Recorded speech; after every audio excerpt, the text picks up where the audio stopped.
Say Aston Martin do what they did at the start of this year, next year, right? And they turn out the gates in 2024 with a fantastic car. They've got Fernando Alonso, who we know didn't have a great weekend this weekend, but we know like he's got that dog in him still, right? He can still do it. But that gap to Stroll is like egregiously big at the minute. And you've got Stroll pushing his like people around and like out in Q1, like every single race. Like there is such thing as well as like that gap being too big. And I think when you look at Aston Martin and Stroll, like it's getting pretty untenable. And that's when the Constructors' Championship matters, because that's potentially tens of millions of dollars thrown away in prize money. And you feel like that eventually the shareholders are going to be going like, well, you do realize, Aston Martin, you are losing money in terms of the company. This extra prize money is not only good for prestige, for the sponsors, but it's also good for your bottom line to help you out. In my video, post-Japan, if Aston Martin had 2 Strolls, they'd be behind Alpine in the constructors. Oh, for sure. And that's damning. The same number of points, but with a lower, higher at one point was the second fastest car for the flyaway races at the beginning of the season. You feel that shouldn't be. And we said this about Joe on the live stream. When Joe joined Alfa Romeo, it was a good car at the start, and he was a rookie, and he wasn't at the level to capitalise. And now the car's terrible. Yeah. Same for Aston Martin. Season started. This is Stroll's 7th season. Yeah. In Formula One. You can take the broken wrist into account a little bit when it was the strongest, but maybe for the first 2 or 3. After that, still, Alonso picked up podiums right all the way up until Canada, I think. So, I mean, there's... But Stroll was good with the wrist. Like, he had a broken wrist. And Stroll, if anything, started the season better with the broken wrist. I still remember him overtaking Russell with one hand. With a broken wrist in P6, everyone was thinking, oh, that's hardcore. Yeah, wow. And Saudi Arabia Stroll 2.0. went around with the outside of science. Great start. He was on it. And then the car broke down, and not his fault. That's not his fault. It's a confidence thing with Lance Stroll at this moment in time, 100%. isn't it? It's fully mentally, he's just lost where he's at in that team. I think at the beginning of the season, Fernando Alonso came in, there was a lot of hype around the Aston Martin car, and if anything, he'd have been quite happy to see Fernando Alonso get those podiums. Obviously a little bit envious, but he would have been like, oh, Aston Martin, we're here, we've arrived. Now it's Fernando Alonso has arrived. He's dragging that Aston Martin to victories, and Lance Stroll is being berated every single Grand Prix. And he can't get away from it at this point. Whether he's in the garage, he has to see Fernando Alonso every single race, pulling out points for Aston Martin, wherever he's looking at the media, in the press, everywhere he looks, he is getting berated from all sides. And even in qualifying, we saw completely lost his head. You can just see it completely bubbling over for him. And it's at a point now where he's almost pushing so hard, he's getting less out of the car, and it's just going to spiral. He's pushing harder. His performances are getting worse and worse. He's pushing harder. Even in the race in Qatar, he could have finished in the points, then gets a 5-second penalty. Pushes it too hard once again and misses out on those points. And Fernando Alonso comfortably finishing in the points. Basically didn't see Fernando Alonso in Qatar because he was just so consistent and so happy with where he was. For Lance Stroll, for me, I know that it's a guaranteed seat because of the relationship that he has with the team and the way that his dad is involved. But for him, I'm worried about his actual just mental health at this point. Like outbursts like that are not conducive of like he looks completely finished, doesn't he? I mean, his body language, his persona just looks deflated. He looks lost. I mean, his interview on Friday was 7 words. His interview on Saturday was 17 words. So that's an increase. It's a slightly larger jump, but really, I mean, and we talked about this a little bit earlier, but I mean, it's just the psychological effect that all these, I mean, what we've seen in 2023 is the psychological effect that different teammates have been having on each other. I mean, we can pretty much go through about half the grid, and the effect that Alonso's had on Stroll, that Stroll has been broken, and Verstappen's had on Perez, that after Miami, Perez could have been leading the championship had he gone from pole to victory, and in the end, Verstappen went from 15th to 1st and almost schooled Sergio Perez, and that gave him a big hit. And you see George Russell suddenly realizing that oh goodness, it's not quite how I was expecting this to go. And yeah, I think for Lance Stroll, maybe for his own sake, he just needs to take a step back and maybe sort of reevaluate and then maybe either take a year off or come back or do something else, because at this point, you almost feel sorry for him, because it just really something is just not clicking, and as you say, it's going to spiral out of control. I mean, he's getting worse. He looks completely deflated as well. So, and I think, especially coming off the back of last year where he was pretty close to Vettel. Like, the qualifying deficit was within a tenth and a half. Yeah, Vettel outscored him, but like relative pace, he was not getting slapped around left like week in, week out like he is right now. And it's one of them, it's kind of a self-fulfilling thing, right? You get your confidence down, you get hard on yourself, and you push too hard. We're seeing it kind of with Sargent as well. But again, Stroll is an experienced F1 driver. Like, for years, I would give him concessions because he's still only young. But actually, not like his first season was 2017. Yeah, 2017. Yeah. Like, come on. He got that podium, and then everyone's thinking, "Wow, he's really good." And you know what? I feel like he'd be driving better if he was not driving a team owned by his dad. Because those 2 years at Williams, maybe he was more on it and focused. Because maybe. Yeah, sure, Stroll was partially invested in that team. But yeah, his son, there was there was this thing going like, we could fire you if you don't perform. There was that little bit of jeopardy. But now, since Racing Point, there's been no jeopardy at all. So he's been cushy. And he's been, except for 2020, when he had the pink Mercedes, which is pretty much it really, he got his confidence. He got the podium in Monza. Yeah, it was an absolute barnstormer of a race, but yeah, he still got P3. He still got the result. He got the pole in Turkey. He got results. And you feel like, oh, okay. Took a little while, but he's here.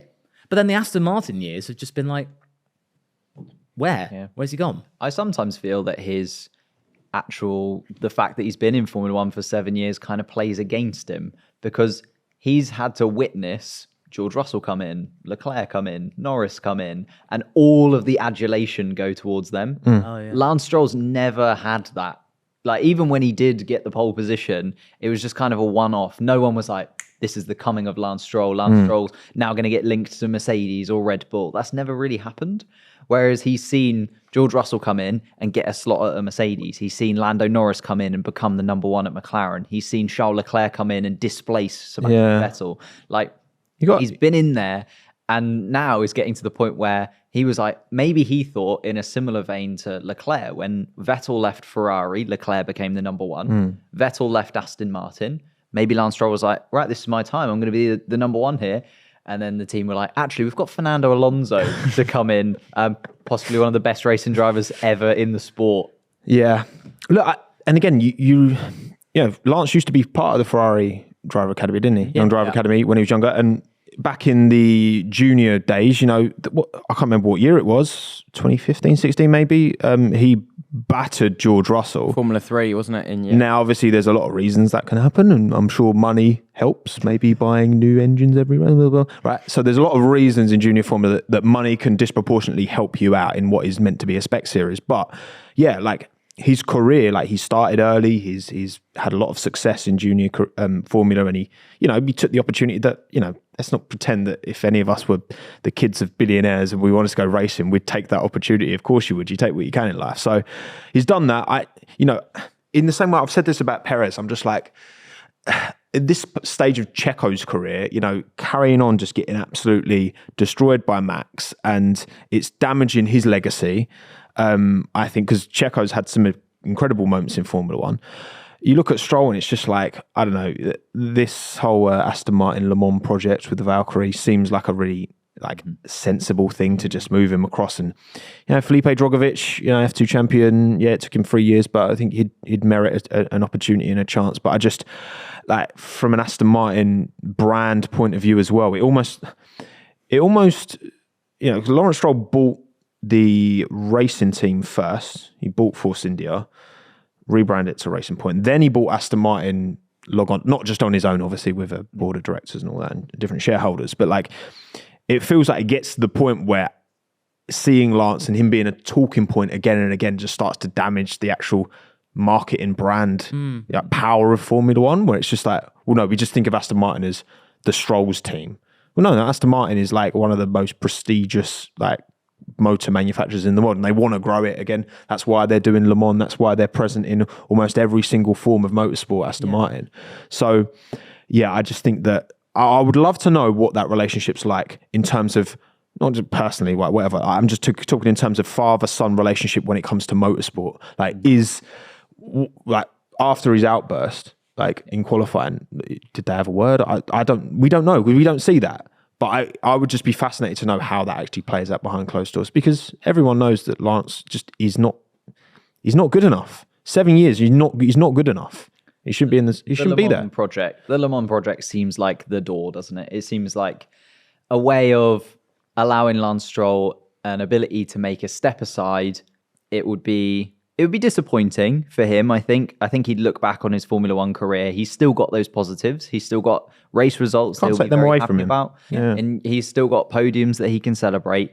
But it does seem like a good point in his career where he can move across. And actually, if the Aston Martin team are as competitive in Le Mans or in the hypercar series as they are trying to be in Formula One, he can sort of see himself maybe going across there. And you know, a Le Mans win Giovinazzi would be absolutely incredible for his career. And Marcus Ericsson winning the Indy 500. He's not remembered for... Giovinazzi won't be remembered for his Formula One. He'll be remembered as the guy that brought Ferrari their first Le Mans title since, 66. Yeah, exactly. So drivers can redefine their careers by doing well in other categories. And the hypercar category is slowly becoming more and more prestigious because it's realized, hey, this is bringing in legit manufacturers. Yep. And Aston Martin's coming in now with that gorgeous Valkyrie that was at one time going to be shelved. And Adrian Newey shedding a tear, going like, baby, that's my baby, getting into Le Mans after all. So you feel like that's good that they managed to get some kind of deal in. And now if Lance can do that, maybe that's the way they spin it. I mean, I wouldn't be surprised in 12 months' time you get a statement saying Lance Stroll to move over to Aston Martin hypercar project in a very bold move to bring his very important and vast Formula One experience. They could put a spin on that, PR-wise, definitely. Say, bringing in his vast experience of 150 plus races to this hypercar project. They'll spin it that way. But I completely agree with the fact that if he went to that series and won, it doesn't have to be Le Mans. Le Mans the one that everyone talks about just because it's the 24-hour and it has such prestige around it. But even if he just won a few races over there, or just gets onto the podium in a few races over there. Competitive. But again, Mojo, your boy Ericsson is such a good example because from an F1 fan reputation point of view, Marcus Ericsson does not have a good reputation amongst Formula One. The Romain Grosjean crash in Baku, isn't it? Yeah. Really. That's literally it. But he's gone on to the US and he's achieved amazing things. Yeah, I mean, maybe what he didn't know is that he's a brilliant oval racer. I mean, he was always quickest in Formula One around the tracks with the fastest corners. He was brilliant around Suzuka. I think his record there, I think, is the best. I mean, same with Silverstone. He was always strong. So, I mean, now his record on the ovals is pretty strong. And he didn't do what Grosjean did, which was Grosjean didn't do any ovals when he first went over, and then he tried Gateway and loved it. But then, I mean, Grosjean hasn't finished either of the Indy 500s that he started, whereas Ericsson should have been Rookie of the Year in 2019 before he dropped it in pit lane. Qualified outside I think he's qualified in the top 10 in every start he's had in the Indy 500. And then he should have been on the podium in 2021, but ran out of fuel, like Scott Dixon did. And then he won in 22 and should have won in 23. And I mean, that's a pretty good record for... That's a crazy I mean, and you come up and the drivers that you're coming up against, I mean, I know IndyCar has a reputation for not having great drivers, but I mean, for what they are on ovals, I mean, someone like Joseph Newgarden and Pato O'Ward, these are cutthroat racing drivers at 230 plus miles an hour. I mean, there is no room for error. So, yeah, I mean, drivers can easily redefine their legacies because, there's no reason why Antonio Giovinazzi should be remembered for driving three of the worst Alfa Romeos around the back and scrabbling for points when, in fact, he's one of the three with Antonio Fuoco and I can't remember who the other one was that brought Ferrari back their first Le Mans, and that's what he'll be remembered for, and for doing a brilliant job. Well, the Ferrari F1 team had literally a livery to commemorate Giovinazzi. Yeah, they should actually keep it because it's gorgeous. It's very good. The right very ratio good. of yellow because last year, you're right. That didn't work. This year, keep that. I agree. I wonder if they might do that for the SF24.